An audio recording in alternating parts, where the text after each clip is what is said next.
이번에는 파파이스가 배출한 당선인이죠. 그리고 그 선거 직전까지 모든 여론조사에서 지고 있었어요. 지고 있었는데 결과는 거의 10% 차이로 승리한 분당 의리였던가요? 분당갑 최초의 민주당 당선자입니다. 네. 김병관 당선인을 모시겠습니다.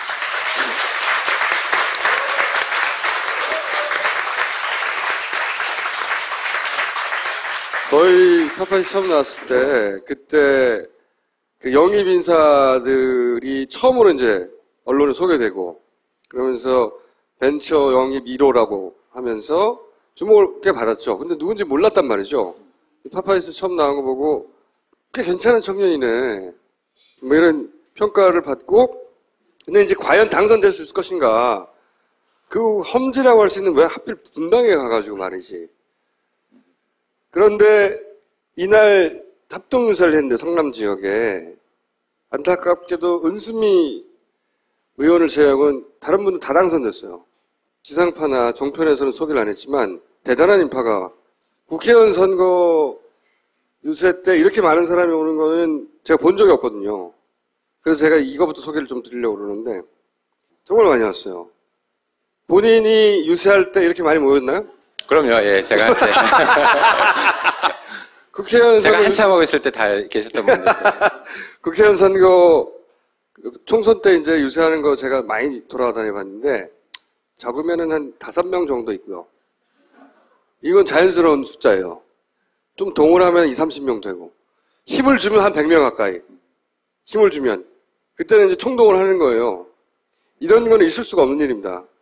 예, 제가 해보니까요. 5명은 아니고요. 왜냐하면 저희 캠프 사람들만 해도 한 10-명은 있어서. 그 사람들 빼고, 앞에. 네. 보통 이제 동네 주민들이 한 5분 와 계시는. 네. 진짜거든요. 네. 네, 저 할 때 보니까 한 50분 내외 정도가 평균적으로 오시는 것 같아요. 일반적으로 할 때. 네. 그래서 우리 캠프 사람들 합치면 100명 좀 안 되죠. 동원인을 합쳐야 100명 되는 거거든요.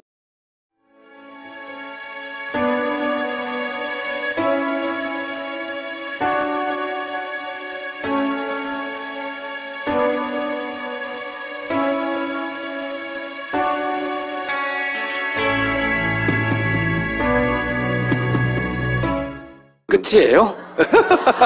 저희가 저거를 이제 트위터랑 페이스북에 올리려다 보니까 용량 좀 제한이 있잖아요. 그래서 좀 잘라서 올리다 보니까 저렇게 잘려서 있고요. 좀 긴 버전도 있긴 한데. 제가 이제 이걸 보여드린 이유는 뭐냐면, 왜 이런 얘기 하세요? 수도권에서 선전한 것 중에 20, 30대가 투표를 많이 했고, 네. 그것에 문재인 전 대표로 인한 결집 효과가 분명히 있었다라는 분석이 있는 반면에, 네. 뭐 아니다라고 하는. 저는 뭐 분명히 많이 있었다고 생각합니다. 그리고 특히나, 지금 우리 당의 정체성의 문제하고도 이제 계속 그런 문제들이 있는데요. 저는 이제 문재인 대표님이 우리 예전에 이제 뭐 집토끼 뭐 이런 표현 많이 썼는데, 근데 이제 문 대표님이 오시면서, 그러니까 지원 유세 나서고 이러시면서 저는 다시 또 우리 지지층들이 또 결집하는 효과가 있었다고 그렇게 생각하고 있습니다. 그러니까 실제로 이게 민심으로 반영되기까지는 시간이 좀 걸리잖아요. 저 오셨을 때가 아마 광주 다녀온 다음 날인가 그랬고요. 그 다음에 저희 왔고 그랬었는데 이게 저는 좀 더 일찍 그런 게 있었으면 광주에 가시고 이랬으면 더 좋았겠다라는 생각이 들었어요. 뭐 지도부에서 근데 광주도 못 가게 하고 유세도 못 하게 하고 네. 언론에 잘 나오지 말라고 그랬잖아요. 계속 요구하기를. 지원 요청이 있으면 뭐 가는 거에 대해서는 괜찮다라고 이제 얘기들이 있었는데요. 네, 광주에서도 사실 이제 제가 비대위에 있으면서 그 전에 1월달, 그러니까 2월, 3월에도 한쪽에서는 계속 오셔야 된다. 와서 뭐 어떤 식으로든 뭐 사과를 해야 될 수도 있고 사실 요청도 되게 많이 있었는데 또 한쪽에서는 절대로 오면 안 된다. 이런 또 한쪽의 얘기들이 또 있었거든요. 저는 그때도 갔어야 된다고 생각하는 입장이고요. 근데 또 한쪽에서는 절대로 오면 안 된다. 그리고 오면 뼈 깎아 먹는다. 이런 얘기를 또 하시는 분들이 계세요. 근데 그 후보들은 자신의 유불리에 따라 여러 가지 계산을 하고 그럴 수 있는데 네. 당 지도부가 그거를 말린다는 게 말이 되냐 이거죠. 그럼요. 모든 자원을 총동원해야 하는 당 지도부 입장에서는 왜 그랬을까요? 아니 본인이 비대위였잖아요. 비대위. 본 거 없어요? 저는 막내라서 힘이 없어가지고. 힘이 저는 아까도 있고 말씀드렸지만 가야 된다고 생각하는 입장이었습니다. 그러니까 어차피 이게 없어질 현상이 아니거든요. 분명히 이제 문재인 대표님 싫어하시는 분들이 계세요. 뭐 어떤 뭐 이상한 말도 안 되는 이유일 수도 있고, 아니면 실제로 뭐 일부는 작은 것들이 좀 침소봉대돼서 이럴 수도 있을 텐데, 그런 현상들이 없어질 사건들이 아니거든요. 그리고 그렇다고 뭐 설사 잘못했다고 하더라도 가서 사과하고 막 진정성 있게 얘기하는데 거기에 뺨 때리고 막 욕하고 이러지 않잖아요, 우리나라 국민들이. 그렇기 때문에 저는 설사 잘못했다고 하더라도 가서 정말 진정성 있게 얘기하고 뭐 대화하고 하면 당연히 그랬어야 하는 건데 네, 그래야 된다고 저는 생각을 하는데 오히려 나타나지 말라고 한다는 게 해법이 될 수가 없잖아요. 네. 그래서 왜 그랬을까요? 그 지역의 후보들이 개별적으로 그런 생각을 하는 사람이 있을 수 있지만 네. 이 전체적인 그 전략을 짜는 지도부가 왜 그런 생각을 했을까요? 가능하면 언론에 나오지 말라 이런 얘기도 있었어요. 그러게요. 왜 그랬을지 참. 몰라요? 근데 저는 이제 그런 측면은 있다고 생각을 해요. 지도부랑 다른 목소리를 내는 거는 사실 좋지는 않잖아요. 그러니까 우리 당이, 그러니까 작년에, 어떤 분열되는 과정을 보면, 뭐, 최근에 문 대표님이랑 김정인 대표님이랑 이렇게 좀 불협화음이 있는 것처럼 보이긴 하는데, 서로 다른 목소리가 뭐, 일반 의원들끼리면 상관이 없는데, 사실 이제 우리, 어떻게 보면 현재 주축이라고 하실 수 있는 두 분의 목소리가, 다른 목소리가 나오면, 저는 뭐 당 입장에서 우리 국민들이 보기에 좋지는 않을 수 있다라고 생각은 합니다. 그런 측면에서는 그런 식의 뭐 요청이나 목소리를 낼 수는 있다고 생각은 하는데요. 저도 왜 그랬는지 잘 모르겠습니다.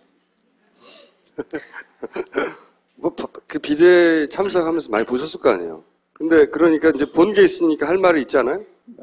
하고 싶은 얘기는 많은데요. 아까 보니까 끝나고 전화 드린다고 하더라고요. 제가 전화 드리겠습니다. 하여튼 보신 게 많군요. 예, 많이 있었죠. 그러니까 제가 처음에 이제 비대위 가서 그런 말씀 드린 적이 있는데, 제가 회사에 처음 들어가서 신입사원으로 들어갔는데, 갑자기 이사회에 들어가라고 해서 제가 이사회를 한 2달 열심히 참석을 했거든요. 그러다 보니까, 제가 뭐 제 나름대로의 의사표현하고 이제 나름의 이제 생각들을 많이 얘기를 하긴 했는데, 그게 솔직히 한계가 있더라고요. 어쨌건 거기 계신 분들은 워낙 정치 오래 하셨던 분들이기 때문에 네가 뭘 알아 이런 거 제가 이제 논리적으로 막 설명을 하는데, 그게 정치가 그게 아니야. 이렇게 한마디 하면 제가 거기에 대해서 반박하기가 어렵죠. 저 나름의 생각들을 얘기를 하긴 하지만 그런 것들도 많이 있었기 때문에, 그리고 뭐 저는 제 생각이 다 맞다고 생각하지는 않고요. 뭐 거기 계신 분들이 뭐 또 생각이 맞을 수도 있고. 그 자리에서 문재인 대표가 영입한 사람 아니야 당신은 뭐 이렇게 얘기하는 사람도 있었습니까?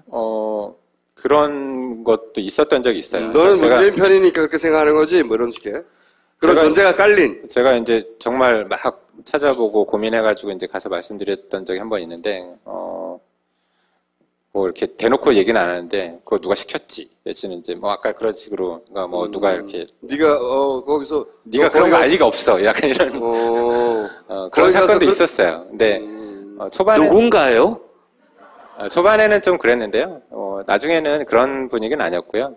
제가 정말 열심히 대리 혹은 염탐 혹은 뭐 이쪽의 뜻을 전달하는 창구 그런 식으로 이제 바라봤을 수도 있겠네요, 그죠? 네, 처음에는 좀 그렇게 보시는 분들이 계셨어요. 예. 누가요? 지금 언론에 막 거론됐던 인물들 중에 그러니까 비대위를 하면서 이런 거 있었으니까 저분은 정치를 하면 안 되겠다 그런 사람도 있었나요? 글쎄요. 저랑 뭐 생각이 좀 다를 수는 있겠죠. 네. 그러니까 제가 아까 이 사진 보니까 생각이 나서 갑자기 제가 1월 3일 날 입당을 하고요. 이분들이 영입한 분들이에요. 네. 이게 언제였죠? 지난주였나요? 그러니까 같이 식사하고 여의도에서 네. 식사하고 찍은 사진인데요. 우리 항상 김빈 대표 자기 희생하면서 찍는 사진인데. 자기 이상하다. 팔이 길잖아요. 그러니까요. 이 구도는 김빈 대표 아니면 아무도 못 찍는 구도여서. 예. 아무튼 제가 1월 3일 날 입당하고 나서 오늘까지도 문재인 대표님이랑 전화 통화한 적이 한 번도 없거든요. 그래서 보니까 여기 계신 분들은 전화 통화 참 많이 하셨더라고요. 그래서 제가 비서분한테 뭐라고 그랬어요. 왜 저랑은 한 번도 전화 통화를 안 하냐고. 근데 아까 그 말씀 때문에 다시 말씀드린 건데요. 저는 저 나름의 생각이 있고, 뭐 제가 정치계에서는 되게 어리지만, 여기도 지금 저보다 어리신 분들 많으시잖아요. 그러니까 우리 정치가 너무 고연령화가 되다 보니까 저 정도 나이만 돼도 완전 애기 취급하는 경향이 조금 있는 것 같아요. 40대가 넘었는데 애기 취급하는. 네, 예. 근데 이제 계속 그러니까 구경했을 거면 구경 그러면 네. 최소한. 아니 저는 어쨌거나 들어주나 말나 계속 얘기했죠. 네, 들어주나 마나. 네, 들어주나 말나 계속 얘기했습니다. 그런데 어쨌든 그렇게 계속 얘기하고 그 회의에 참석하시면서 저 사람 문제네 하는 사람이 있었어요, 없었어요? 누구라고 말하라고 말 안 할게요, 내가. 있었죠. 네. 일단 오늘 여기서 만족하겠습니다. 배지를 달고 나서 그 사람 이니셜을 물어보고 그분이 은퇴하시면 제가 까겠습니다. 은퇴하면 어떤 문제가 있었어요? 예를 들어서 좀 두리뭉실하게 얘기하자면 모르겠어요. 그러니까 제가 정치를 잘 안 해봐서 이제 시작한 입장에서는 뭐 이렇게 사실 선배 의원님들을 평가하는 건 좀 어렵고요. 그러니까 왜 문제라고 생각하셨냐고. 문제의 내용이 뭔가요? 네. 이건 술수 아닌가? 뭐 이런 느낌이었어요? 수술하기보다는 비대위 안에서의 말과 행동이랑 밖에서 말과 행동이 약간 좀 다르다. 예, 그런 거. 예. 언론에 공개된 혹은 사람들한테 이렇다고 말하는 것과 네. 안에서의 네. 말과 네. 행동이 다르다. 네. 그런 경우가 많았나요? 그런 경우가 훨씬 많으면 정치 못 하겠죠. 근데 남성인가요, 여성인가요? 오늘 여기까지 하는 걸로 하고. 거기까지 하고요. 네. 그렇군요. 비대위에서 누가 제일 싫었어요? 아니, 죽이 제일 잘 맞았던 사람 누굽니까? 그럼 비대위 안에서? 죽이 잘 맞았던 사람. 네. 다들 훌륭하신 분들이라 다 따로따로 놀더라고요. 다 따로따로. 제가 보기에는 좀 그랬어요. 예. 네. 그나마 예를 들어서 표창원 당선인 거는 좀 더 쉽지 않았습니까? 아니요, 쉽지 않더라고요. 저분입니까? 겉과 속이 다른 분이. 표창원 교수가 그러니까 표리가 부동해요? 제가 이제 그렇게 표현했는데 좀 좋게 표현하면 자기 생각들이 워낙 강하시기 때문에 그 강한 생각들을 계속 얘기하시는 거죠. 예. 각자 상대방이 듣든 말든 계속 얘기하는 거군요. 각자 얘기하다 보면 의견 통일이 안 되면 그냥 얘기 하나마나한 그런 상황이 되는 경우들이 많이 있었고요. 김종인 대표는 직접 겪어보니까 어떤 분이든가요? 장점 일단 얘기해 주세요. 김종인 대표님 장점은 제가 인터뷰하면서 많이 얘기를 했는데요. 뭐 얘기를 되게 많이 들으세요. 그러니까 비대위 안에서도 그렇고 밖에서도 그렇고.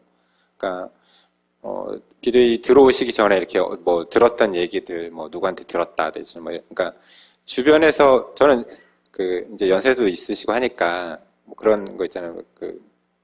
얘기 잘 안 듣고 이럴 거라는 저도 약간 편견이 좀 있었는데 의외로 되게 많이 들으시더라고요. 많이 들으시려고 노력하시는 것 같고요. 많이 듣고 자기 마음대로 하지 않나요?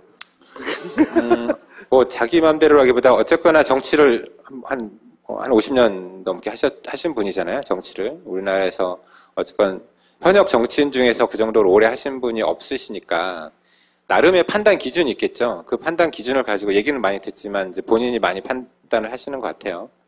단점은 뭔가요? 그게 어떻게 보면 단점일 수도 있죠. 지금 형수님 말씀하시는 게 단점일 수도 있고. 다 듣고 결국은 자기가 뜻한 대로 한다? 그리고 이제 저는, 사실 이제 문재인 대표님이랑 김영희 대표님 두 분 말씀하실 때 최근에 이렇게 약간, 좀 사이가 벌어진 듯한 이런 얘기들 있잖아요. 그렇게 보도가 많이 됐죠. 네. 그게 저는 두 분이 말씀하신 스타일이 조금 다르거든요. 문재인 대표님께서는 본인도 되게 좀 솔직하게 말씀을, 그러니까 꾸미지 않으세요. 보통 얘기할 때는. 보통 있는 얘기 많이 하시고. 직설적으로 예, 얘기를 조금 하는 직설적으로 얘기하고. 있는 얘기를 많이, 아예 얘기를 안 하시면 모르겠지만 얘기를 해야 될 자리에서는 좀 더 직설적으로 얘기하시는 편이고요. 김종인 대표님은. 오해 소지가 없게 직접적인 표현을 하거든요. 네, 원래 많이 보통. 그러세요. 네. 네, 김종인 대표님은 약간 애둘러서 표현하는 경향이 있으세요. 그러다 보니까 두 분이서 이렇게 독대를 하셨어도 조금 다른 뉘앙스로 얘기하실 수 같은 있어요. 단어를 다르게 해석했을 네, 수도 있군요. 저는 그래서 나는 관심 없어. 그런데 진짜 관심 없다고 생각했을 수도 있고. 뭐 그럴 수도 있죠. 내가 그 자리에 없었으니까 모르겠는데 두 분을 다 잘 아시면 앞으로 두 분이 만날 때 통역으로 가운데에 들어가서 그런데 안 만나시겠다고 그래가지고 제가 그게 둘이는 안 만나겠다 그 뜻이래요. 알겠습니다. 제가 노력해 보겠습니다. 근데 언론을 향해서는 굉장히 단호하고 직설적으로 직설적이시죠. 얘기를 하잖아요. 예, 맞아요. 근데 거꾸로. 이제 그러니까 이게 정치적인 사건, 정치적인 문제에 대해서는 본인의 생각이, 당신의 생각이 명확하시기 때문에 되게 직설적으로 얘기하세요. 예.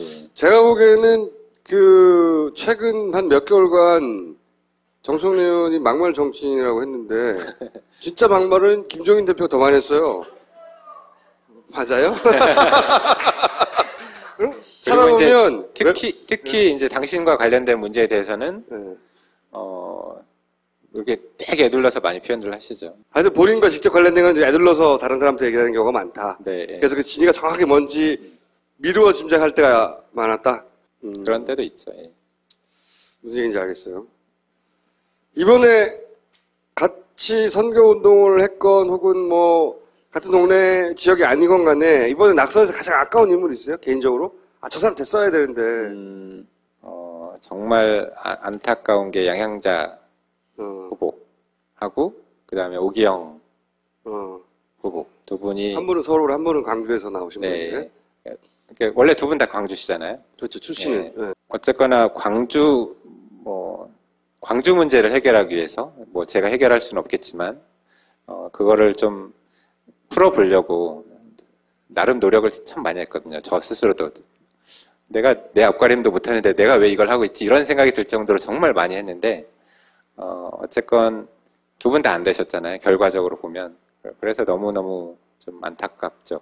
아니 제가 이제 네. 굉장히 특이하고 예외적으로 비대위에 계셨기 때문에 네. 이런 얘기를 자꾸 물어보는 거예요. 김정인 대표와 네. 기타 우리가 알고 있는 박영선 의원을 비롯하여 많은 분들과 네. 함께 저도 하고 싶은 얘기 정말 많은데요. 이게 참 얘기하기가 그러네요.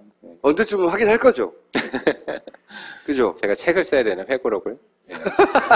지금 아니, 책 쓰자고 연락이 많이 오는데 제가 회고록 써야 될까 봐요. 표창원 그 당선자, 이제 교수가 아니고 당선자도 그 얘기 하더라고. 하고 싶은 얘기 진짜 많은데 네. 그렇게 우여곡절이 많았어요? 많았죠. 예. 본인이 보거나 듣거나 한 것 중에 기가 막힌 일 중에 얘기할 수 있는 건 뭐 없어요? 아무것도? 박주민 변호사 같은 경우에 네. 그 사람은 예를 들어서 너무 강성 이미지여서 안 된다 이런 얘기를 듣고 저는 깜짝 놀랐던 적은 있어요. 그러니까 그 안에서 네. 비대위 안에서 뭐 다는 아니고요. 그런 분이 누굽니까? 계셨죠. 여잔가요, 남잔가요? 저는 네, 아무 얘기 안 하겠습니다. 이분들 말이에요. 영입해서 성과가 굉장히 높았어요, 사실은. 당선 네. 비중이 높아요, 의외로. 신인들 당선되는 게 쉽지 않거든요. 이분들과는 계속 어떤 끈을 유지하고 계세요? 네, 지금도 단톡방 유지하고 있고요. 네. 몇 분은 빠지시긴 했는데 이제 선거 끝난 다음에 빠지시긴 했는데 어쨌거나 대부분은 그대로 계시고요. 지금 빠지신 분들도 시간이 좀 지나면 그러니까 저는 이제 사실 낙선되지 않았지만 제가 이제 선거 끝나고 나서 몇 분 낙선되신 분들한테 정말 전화를 드려야 되겠는데 전화를 드리기가 어렵더라고요. 그래서 하루 있다 전화 드린 분도 있고 이틀 있다 전화 드린 분도 있고 어떤 분은 지금도 전화 못 드린 분이 계시거든요. 송금도 좀 해드리지 그러셔. 성금은 근데 낙선된 다음에 사실은 여기 온다는 게 사실 쉬운 일이 아니거든요. 그렇죠. 이거는 당선되신 분들이 있네요, 여기. 네. 여기도 있고. 예. 몇 분은 아마 치유가 아직까지 안 되신 분들 계실 거예요. 여기 안 계시면 제가 예를 들어서 은수미 의원님 우리 같은 성남 지역이다 보니까 제가 이제 전화 드리고 그랬는데 통화를 못 했거든요. 근데 이제 나중에 이제 거기 계셨던 분 얘기 들으니까 25일까지는 좀 집거 아닌 집거 생활을 좀 하겠다 해서 25일 이후에 제가 전화를 드려야 되는데 못 드렸네요. 아유, 이 방송 나가기 전에 전화해야겠네. 근데 이분들이 진짜로 문재인 전 대표를 좋아해요? 다 좋아하시는 것 같은데요. 근데 그러면 이분들이 그 정권 교체에 무슨 역할을 하자 자기들끼리 얘기한 게 있어요? 당선되고 당선되는 그날 그 당선 소감 할 때도 제가 그런 얘기 했거든요. 뭐라고 하셨어요? 뭐 여러 가지 얘기했는데 그 중에 하나가 뭐 제가 당선돼서 너무 좋고 한데 제 당선보다 훨씬 더 중요한 문제가 정권 교체하는 거다. 그리고 저는 제가 당선될 수 있었던 것도 다 박근혜 대통령 덕분이라고 생각하거든요. 네. 이제 저도 그렇게 생각해요. 그 덕을 갚아야죠. 큰 역할을 했고 네. 동상을 곧 세울 생각입니다. 벙커에. 네. 여기 계신 분들은 다 그런 생각하세요. 이제 선거 끝나고 나서 어떤 식으로 기여할지에 대해서는 아직 저희가 많은 얘기를 나누지는 못했는데요. 전날도 사실 이제 그런 얘기 했었고 정권 교체 위해서 같이 노력하자. 뭐 그런 정도까지는 얘기를 했었죠. 그럼 본인은 구체적으로 이 팀 말고 본인은 무슨 역할을 어떻게 하시려고? 저도 정권 교체의 미랄이 되겠습니다. 구체적으로 저는 뭐 여러 가지 있는데요. 일단은 제가 이제 지역구 국회의원이기 때문에 우리 지역구는 확실하게 내 편으로 만들어야겠다 이런 게 있고요. 그래야만 이제 대선 때도 사실 저희 지역구가 이번에는 이제 국민의당 때문에 조금 덜 나오긴 했는데 여론조사를 하면 새누리당 지지율이 40% 정도 나오고요. 우리 당 지지율이 한 20%, 많이 나오면 한 25% 이 정도 나와요. 정말 이제 여편향이 심한 동네거든요. 최초로 당선된 거 아니에요, 그래서? 네. 그래서 이 지역구가 생긴 이래로 처음으로 야당에서 당선이 된 거예요. 이번에 워낙 이변이 많아서 별로 조명이 안 됐는데. 자기가 잘했다 이거지. 네. 네, 아무튼 그래서 내년 대선까지 쭉 이어져야 되는 게 저의 1차적인 목표고요. 그 다음에는 제가 이제 처음에 문재인 대표님이 저 영입하실 때도 그랬고 어떤 정치가 좀 혁신이 돼야 되고 정치가 국민들한테 또 희망을 줘야 되고 특히나 이제 저 같은 경우는 우리 청년들에게 희망을 줄 수 있는 그런 정치를 해야 된다. 그런 얘기를 문재인 대표님도 말씀하시고 제가 처음에 그 입당의편 할 때도 비슷한 얘기를 했었는데요. 그러니까 그런 모습을 사실 많이 보여주는 게 제가 해야 될 역할이라고 생각을 합니다. 그 역할을 잘 하다 보면 열심히 하다 보면 정권 교체도 이루어질 수 있지 않을까 그렇게 생각합니다. 그 양양자 혹은 이 김빈 또는 오기영 변호사 이런 분들은 앞으로 어떻게 되나? 그 지역위원장으로서 사실 되게 할 일이 많긴 하거든요. 예, 그 역할을 일단 충실히 하시면서 대선 준비하실 거고요. 김빈 대표는 이분은 어떻게 해요? 그분요? 네. 제일 열심히 하세요. 지금 사실 이런 모임이나 이런 거 하실 때 제일 열심히 하고 계시거든요. 그거 여쭤볼게요.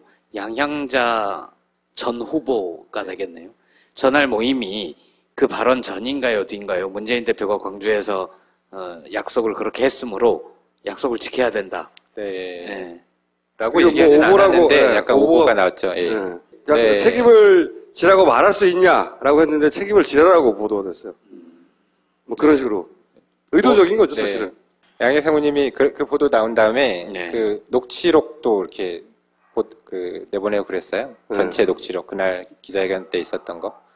근데 그런 의도는 아니었는데 보도가 그렇게 났죠.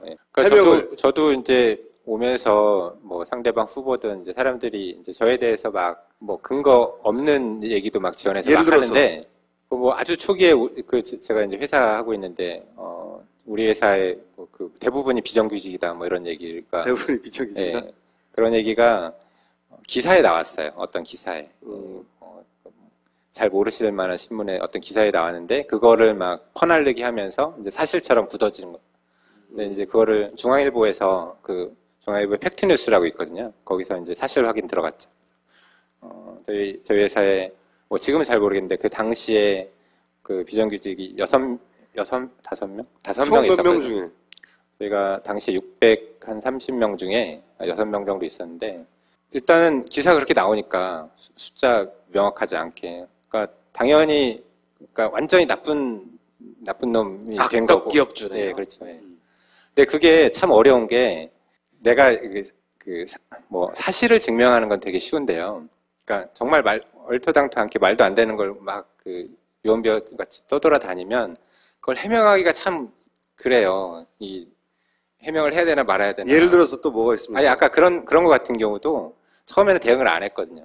처음에는 대응을 안 하다가 이게 너무 말도 안 되게 계속 퍼져 나가니까 그래서 이제 그거를 다행히 이제 그 중앙일보에서 좋은 건수라고 생각했는지 체크해 보니까 아니어가지고 이게 사실이 아니다라고 그러니까 기사를 써줘서 제가 그 기사를 인용하면서 이제 다시 얘기를 했거든요. 아마 중앙일보에서 그 기사를 안 냈으면 제가 그 해명하기도 되게 어려웠을 거고요. 아마 안 했을 가능성도, 그러니까 더 이상 해명 안 했을 가능성도 높거든요. 그러니까 어렵더라고요. 그런 언론을 대응한다는 게. 의도를 가지고 하는 언론을 상당히 더 어려워요. 어렵습니다. 또 그래서 뭐, 정권 교체해서 다 때려잡아야 돼요. 제가 기억나는 게. 저는 살려주세요. 그리고 지금 이제 요즘에 언론들이 참 나쁜 버릇이 이렇게 쭉 써놓고 마지막에 인터넷상에서의 어떤 여론이라고 하면서 이런 의견이 있다 이렇게 하고 써요. 완전 편향된 의견들을 쓰거든요. 그러니까 위에는 기자가 나름대로 그 팩트라고 해서 막 쓰고 마지막에는 편향된 의견을 쓰는 그게 거예요. 진짜 자기 하고 싶은 말이거든요. 맨 밑에. 그러면 이제 그 독자들 입장에서 보면 아 전반적인 여론이 이런가 보다 하고 읽혀지는 거죠. 그래서 제가 이제 항의 전화를 하면 아니 팩트잖아 그러는 거죠. 사실 팩트예요. 왜냐하면 위에도 팩트고 그 밑에 그런 의견이 있는 사람도 있으니까. 의견도 아주 극소수지만 있거든요. 그러니까 이것도 팩트라고 막 주장을 하는 거죠. 수많은 혼내시기도 팩트 중에 그것만 취사 선택하는 게 의도인 거죠. 네, 여론의 왜곡인 거고.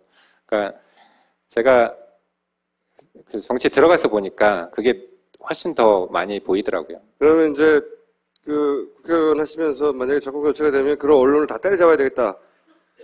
그런 생각을 하세요? 뭐 때려잡겠다 그러면 이제 그분들이 저를 때려잡으려고 막 달려들 거라서.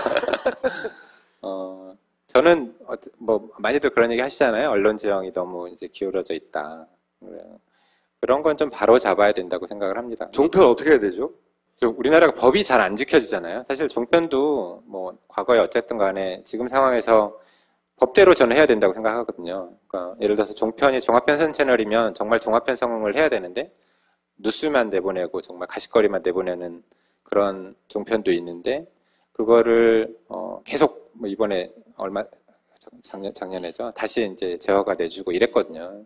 그런 게 좀 바로 잡혀야 된다고 생각합니다. 알겠습니다. 그러면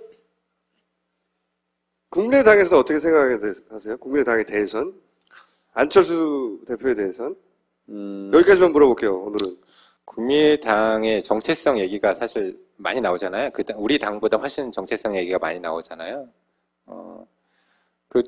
그분들 중에 또 일부는 정말 우리 당의 정체성과는 맞지 않는 분도 저는 계시다고 생각을 해요. 근데 한편으로는 제가 우리 당 안에도 우리 당의 정체성과 맞지 않는 분도 계시거든요. 약간의 정도의 차이일 뿐이라고 생각을 해요. 그래서 다시 통합해야 된다?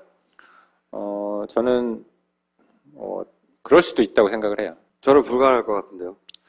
쉽지 않겠죠. 쉽지 않겠는데 저는 이제 당이 갈라진 것도 문제지만 우리 야권의 지지자들이 지금 갈라져 있는 상황이거든요. 제가 아시다시피 호남 사람이잖아요. 그러니까 호남 분들이 뭐 국민의당을 절대적으로 지지하고 더불어민주당을 절대적으로 지지하고 이러지 않아요. 지금 상황이. 근데 그러니까 이 당선되신 분, 그러니까 국민의당에 계신 어떤 국회의원들만 보면 안 된다고 생각을 하고요. 지금 그분들을 지지하시는 분, 호남뿐만이 아니고 다른 일반 다른 지역에 계신 분들도 마찬가지일 텐데 그분들의 생각이 저는 통합의 목소리가 있다고 생각을 해요.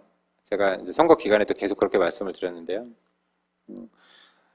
국회의원이나 어떤 당의 얼굴들만 보면 통합하면 안 되겠다라는 그런 생각을 많이 하실 수 있는데 그분들을 지지하시는 분들은 또 통합의 목소리를 또 많이 내시거든요. 그다음에 민심은 그럴지언정 그 당을 구성하는 국회의원들이 그렇지 않기 때문에 네, 예.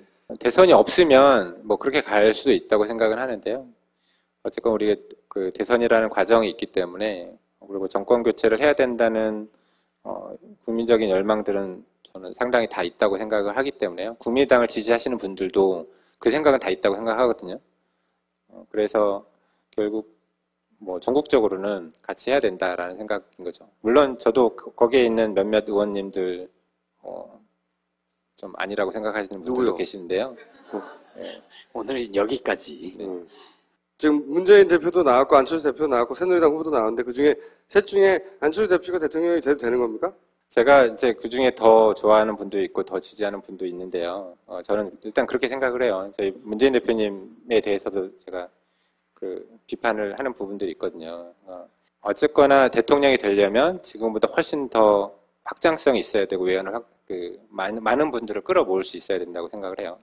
그런 측면에서 호남도 사실 광주에도 더 가서 더 머리 조아리고 잘못한 부분이 있으면 잘못했다고 얘기하고 저는 그래야 된다고 생각을 했던 거고요. 안철수 대표 얘기도 물어보셨는데 저는 문재인 대표님보다는 훨씬 못하다고 생각은 하지만 그분이 저는 그러니까 제가 선택하지 않더라도 국민들이 선택할 수 있다고 생각하거든요. 국민들이 선택을 받으려면 지금 모습보다는 훨씬 더 발전이 돼야 된다고 생각하고요. 제가 다른 말씀 드리면 얼마 전에 우리 당에서 이제 당선자 대회라는 거를 하거든요. 당선된 사람들끼리만 모여가지고 근데 이제 그 중에 어떤 한 분이 그 말씀을 하시더라고요. 사실 저도 한 번도 생각하지 못했던 말이에요. 근데 당연히 거기 오신 분들 상당수가 우리 내년 정권 교체를 위해서 열심히 뛰자, 미랄이 되겠다 이런 많은 말씀들을 하시는데 한 분께서 내년에 정권 교체가 돼서 박근혜 대통령처럼 할 거면 정권 교체하면 안 된다. 그러니까 그게 우리 당 입장에서는 좋을지 모르겠지만 국민을 위한다고 생각하면 어쨌건 국민을 위한다고 있는 사람들이니까 그런 아무런 준비 없이 대통령이 될 거면 우리가 정권 교체하면 안 된다 이런 물론 이제 그 뒤에 다른 말씀 우리가 준비를 열심히 해야 된다 이런 얘기를 하셨는데요. 정권 교체가 중요하지만 정권 교체하기 위해서 많은 준비가 필요하고요. 어쨌거나 정치라는 게 우리 편을 많이 만드는 게 중요하잖아요. 문재인 대표님도 우리 편을 더 많이 만드는 작업들을 저는 많이 하셔야 된다고 생각을 하고. 근데 아무리 해도 박근혜 대통령처럼 하긴 힘들어요. 네, 저도 그렇게 생각합니다. 제가 정말 감사해하고 있습니다. 네. 오늘 여기까지 하고요. 아직 사실 오신 이유는 다른 이유가 아니라 비대위 얘기를 제가 좀 집중적으로 물어보려고 했는데 아직 제가 이따 전화 드리겠습니다. 아직 말할 준비가 안 되셔가지고 비대위 얘기 잘못하면 당선됐지만 가는 거거든요. 당내에서 빨리 보내드리려고 제가. 아니 저는 다른 것보다 제가 아까 국민당 얘기도 하셨지만 지금 저는 우리 당의 중요한 거는 화합이라고 생각하거든요. 최근에 당대표 얘기나 이런 문제 나오는 것도 지금 그러니까 다른 것도 있지만 화합의 관점에서 저는 바라보고 싶고요. 제가 비대위에서 했던 것들도 제가 얘기하는 게 화합에 전혀 도움이 안 될 거거든요. 그래서 말씀을 못 드리는 거고. 내용이 화합에 전혀 도움이 안 될 내용을 듣고 싶어요. 자, 그럼 오늘은 못 하실 것 같고 얘기를 오늘은 보내드리고요. 조만간에 제가 배지 달고 나서 다시 모셔가지고 왜냐면 우리가 알아야 되잖아요. 누구를 피해 가야 되는지. 안 그래요? 그분들은 내년 대선에 안 나오실 거니까요. 다음 선거 저기는 제가 다음 총선 전에 꼭 얘기할 거다. 네. 제 찍지 말라고. 네. 오늘 여기까지 내년 하겠습니다. 대선까지는 제가 조용히 하겠습니다. 네. 고맙습니다. 나는 왜 돼지털인지 모르겠어. 원숭이 털도 만만찮게 부시시해. 허허, 나처럼 머리를 밀래도 밀지 말고 빗그린 헤어 에센스를 써봐. 저팔계의 털도 손오공의 털도 케어해주는 한 방울의 기적. 끈적임 없이 볼륨과 윤기를 살려줍니다. 빅그린 데미지 케어 헤어 에센스. 딴지마켓에서 만나실 수 있습니다. 우리는 생각했습니다. 실외는 가까운 곳에 있다고. 우리가 파는 것은 음료 몇 잔일지 모르지만 거기에 담겨있는 것이 정직함이라면 세상은 보다 건강해질 것입니다. 그래서 아낌없이 담았습니다. 평산네이처 아로니아 친. 지금 딴지마켓에서 구입하십시오. 을 하고 그럴 수 있는데 네. 당 지도부가 그거를 말린다는 게 말이 되냐 이거죠. 그러게요. 모든 자원을 총동원해야 하는 당 지도부 입장에서는 왜 그랬을까요? 아니 본인이 비대위였잖아요. 비대위. 본 게 없어요? 저는 막내라서 힘이 없어가지고. 힘이 저는 아까도 있고 말씀드렸지만 가야 된다고 생각하는 입장이었습니다. 그러니까 어차피 이게 없어질 현상이 아니거든요. 분명히 이제 문재인 대표님 싫어하시는 분들이 계세요. 뭐 어떤 이상한 말도 안 되는 이유일 수도 있고, 아니면 실제로 뭐 일부는 작은 것들이 좀 침소봉대돼서 이럴 수도 있을 텐데, 그런 현상들이 없어질 사건들이 아니거든요. 그리고 그렇다고 뭐 설사 잘못했다고 하더라도 가서 사과하고 막 진정성 있게 얘기하는데 거기에 뺨 때리고 막 욕하고 이러지 않잖아요, 우리나라 국민들이. 그렇기 때문에 저는 설사 잘못했다고 하더라도 가서 정말 진정성 있게 얘기하고 뭐 대화하고 하면 당연히 그랬어야 하는 건데 네, 그래야 된다고 저는 생각을 하는데 오히려 나타나지 말라고 한다는 게 해법이 될 수가 없잖아요. 네. 그래서 왜 그랬을까요? 그 지역의 후보들이 개별적으로 그런 생각을 하는 사람이 있을 수 있지만 네. 이 전체적인 그 전략을 짜는 지도부가 왜 그런 생각을 했을까요? 가능하면 언론에 나오지 말라 이런 얘기도 있었어요. 그러게요. 왜 그랬을지 참. 몰라요? 근데 저는 이제 그런 측면은 있다고 생각을 해요. 지도부랑 다른 목소리를 내는 거는 사실 좋지는 않잖아요. 그러니까 우리 당이, 그러니까 작년에, 어떤 분열되는 과정을 보면, 뭐, 최근에 문 대표님이랑 김정인 대표님이랑 이렇게 좀 불협화음이 있는 것처럼 보이긴 하는데, 서로 다른 목소리가 뭐 일반 의원들끼리면 상관이 없는데, 사실 이제 우리 어떻게 보면 현재 주축이라고 하실 수 있는 두 분의 목소리가 다른 목소리가 나오면 저는 뭐 당 입장에서 우리 국민들이 보기에 좋지는 않을 수 있다라고 생각은 합니다. 그런 측면에서는 그런 식의 뭐 요청이나 목소리를 낼 수는 있다고 생각을 하는데요. 저도 왜 그랬는지 잘 모르겠습니다. 뭐 그 비대 참석하면서 많이 보셨을 거 아니에요. 근데 그러니까 이제 본 게 있으니까 할 말이 있잖아요. 하고 싶은 얘기는 많은데요. 아까 그 사람들 합치면 100명 좀 안 되죠. 동원인을 합쳐야 100명 되는 거거든요. 네.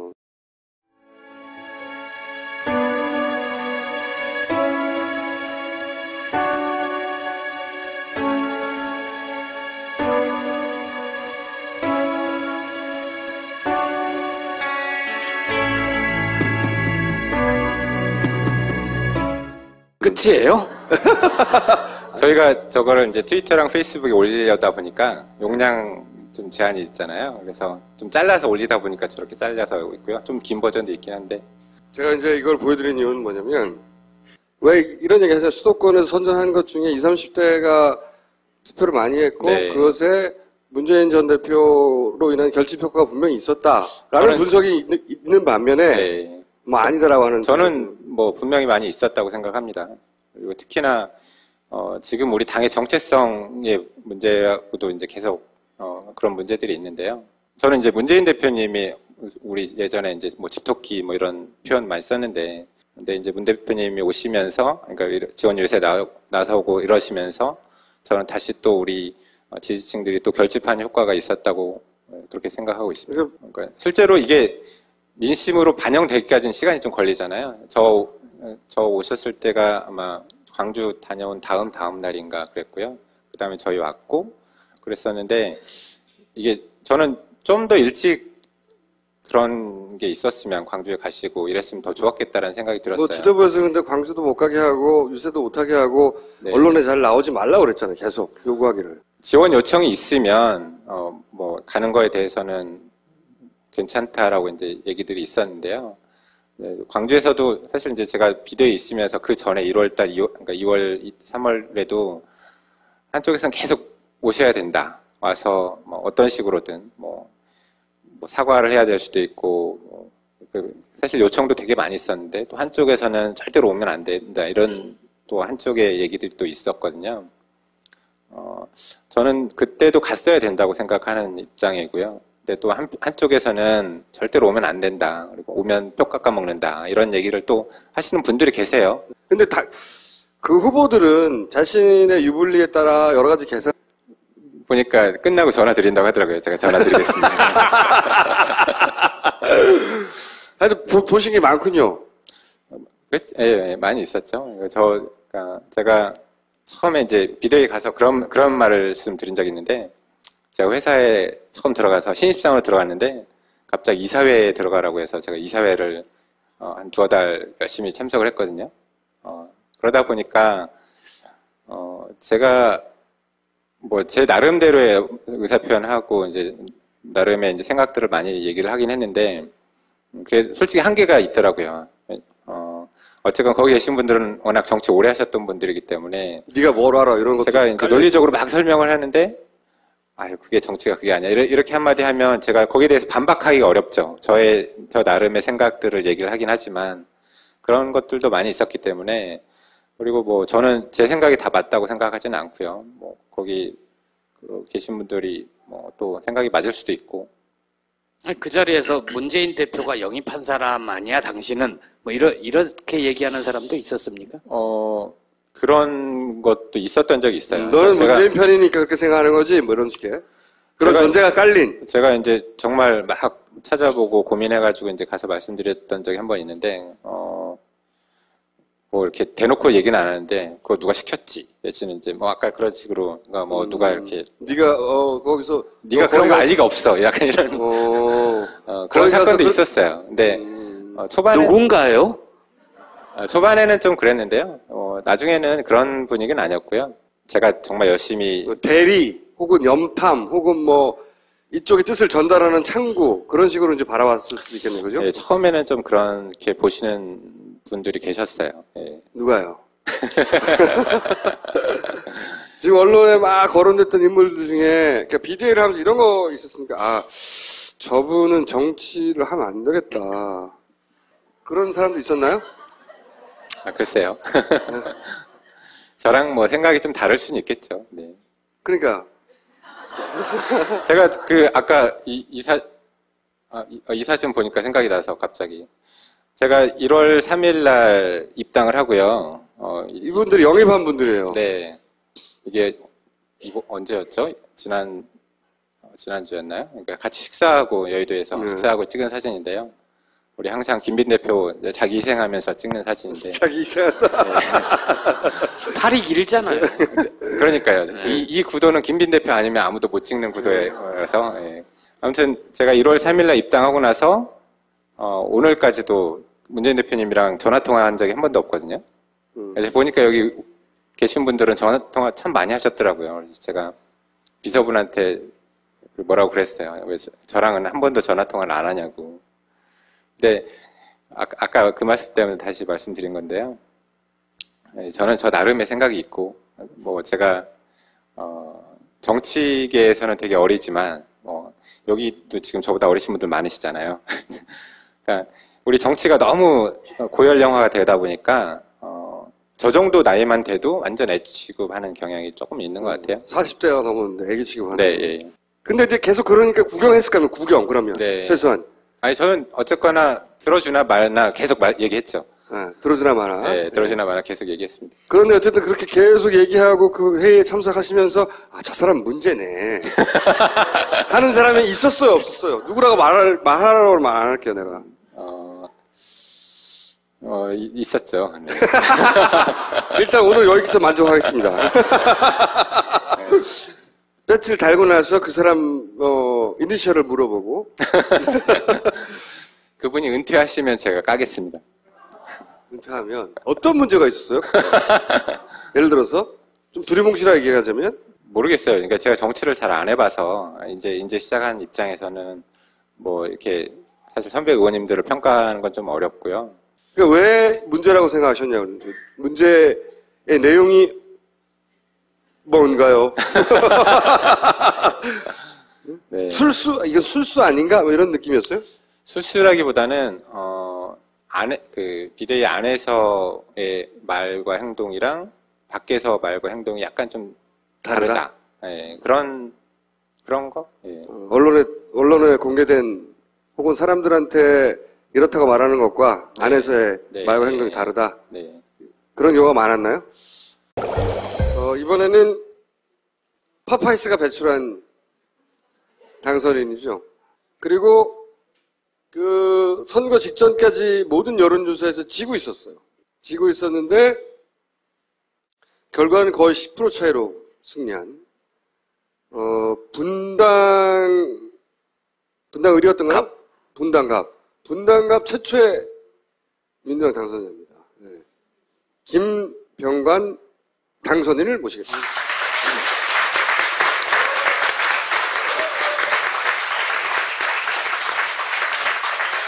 저희 파파이 처음 나왔을 때 그때 그 영입 인사들이 처음으로 이제 언론에 소개되고 그러면서 벤처 영입 1호라고 하면서 주목을 꽤 받았죠. 근데 누군지 몰랐단 말이죠.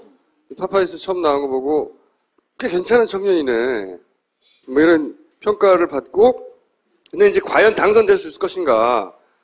그 험지라고 할 수 있는 왜 하필 분당에 가가지고 말이지. 그런데 이날 합동유사를 했는데 성남 지역에 안타깝게도 은수미 의원을 제외하고는 다른 분들 다 당선됐어요. 지상파나 종편에서는 소개를 안 했지만 대단한 인파가 국회의원 선거 유세 때 이렇게 많은 사람이 오는 거는 제가 본 적이 없거든요. 그래서 제가 이거부터 소개를 좀 드리려고 그러는데 정말 많이 왔어요. 본인이 유세할 때 이렇게 많이 모였나요? 그럼요. 예, 제가 할 때. 국회의원 제가 선거 한참 하고 있을 때 다 계셨던 분들. 국회의원 선거 총선 때 이제 유세하는 거 제가 많이 돌아다녀 봤는데 적으면은 한 5명 정도 있고요. 이건 자연스러운 숫자예요. 좀 동원하면 20, 30명 되고 힘을 주면 한 100명 가까이 힘을 주면 그때는 이제 총동을 하는 거예요.